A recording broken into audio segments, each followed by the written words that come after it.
ये आकाशवाणी गोरखपुर है। अब आप सोने निगम से क्षेत्रीय समाचार सुनिए। प्रधानमंत्री नरेंद्र मोदी ने विश्व जल दिवस के अवसर पर वर्षा जल संचय के जल शक्ति अभियान कैच द रेन का वर्चुअल माध्यम से शुभारंभ किया। इस अवसर पर प्रधानमंत्री ने कहा कि जल संरक्षण और जल प्रबंधन आने वाली पीढ़ियों के लिए महत्वपूर्ण है। इस अभियान का नारा है, वर्षा जल की बूंदें जहां गिरे जब भी गिरे एकत्र करें। प्रधानमंत्री की उपस्थिति में जल शक्ति मंत्री और मध्य प्रदेश तथा उत्तर प्रदेश के मुख्यमंत्रियों के बीच केन बेतवा नदी संपर्क परियोजना लागू करने संबंधी समझौता ज्ञापन पर भी हस्ताक्षर किए गए। नदियों को जोड़ने की राष्ट्रीय योजना के तहत ये पहली परियोजना होगी। इसके तहत दौधन बांध के निर्माण के जरिए केन और बेतवा नदियों को जोड़ने वाली नहर के माध्यम से केन नदी का जल बेतवा नदी में डाला जाएगा। इससे हर वर्ष 10,62,000 हेक्टेयर कृषि भूमि की सिंचाई होगी। लगभग 62 लाख लोगों को पेयजल की आपूर्ति की जाएगी और 103 मेगावाट पन बिजली पैदा होगी।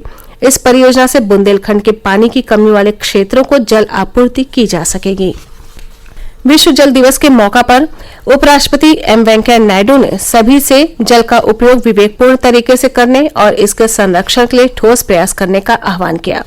एक ट्वीट में श्री नायडू ने कहा कि पुनर्उपयोग, पुनर्चक्रण और कम प्रयोग आदर्श वाक्य होना चाहिए ताकि आने वाली पीढ़ियां इस अनमोल और सीमित प्राकृतिक संसाधन से वंचित न हो।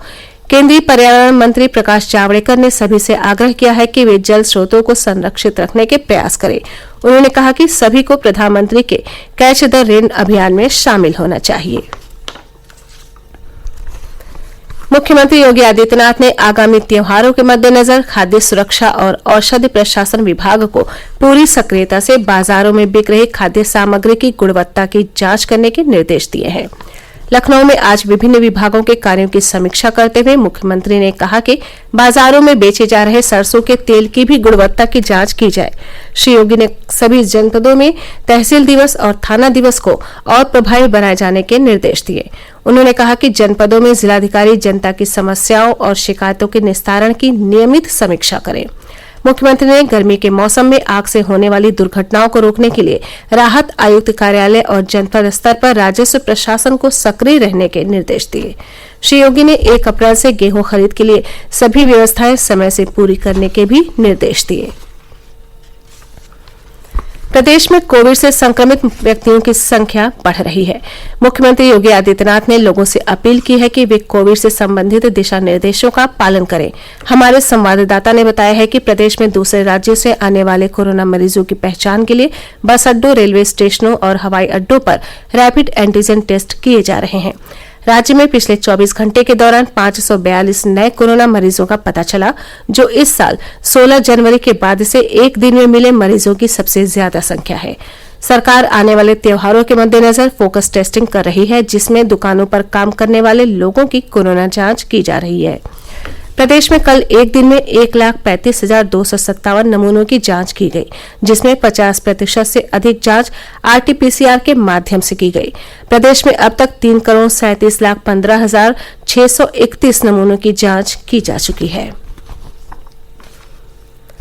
मथुरा के बरसाना में आज लड्डू होली खेली जा रही है। यहाँ की विश्व प्रसिद्ध लठमार होली के लिए परंपरानुसार आज बरसाना स्थित राधा रानी के महल से निमंत्रण रूपी गुलाल लेकर राधा की सखियां कान्हा के गांव नंदगांव पहुंची। नंदगांव में लठमार होली का निमंत्रण स्वीकार करने के बाद बरसाना के राधा रानी मंदिर में लड्डू होली का आयोजन हुआ। कल बरसाना में लठमार होली खेली जाएगी। मथुरा के वरिष्ठ पुलिस अधीक्षक डॉक्टर गौरव ग्रोवर ने बताया कि लठमार होली मेला की तैयारियों को अंतिम रूप दिया जा चुका है और पुलिस प्रशासन ने मेला क्षेत्र को सुरक्षा की दृष्टि से 5 जोन और 12 सेक्टर में बांटा है। उन्होंने बताया कि मेला क्षेत्र की ड्रोन कैमरों से निगरानी की जाएगी। रामपुर जिले में राष्ट्रीय राजमार्ग पर एक कार और पिकअप की टक्कर में 5 लोगों की मृत्यु हो गई, जबकि 10 अन्य घायल हो गए। दुर्घटना सिविल लाइन क्षेत्र के पसियापुर गांव के पास हुई। पुलिस ने बताया कि दोनों वाहनों के बीच आमने सामने से टक्कर हुई। पिकअप में 15 लोग सवार थे।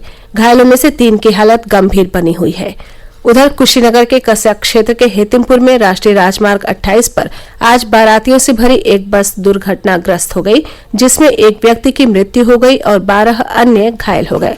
पुलिस ने बताया कि बस बिहार के सीतामढ़ी से महाराजगंज लौट रही थी। इसी के साथ क्षेत्रीय समाचारों का ये बुलेटिन समाप्त हुआ। नमस्कार।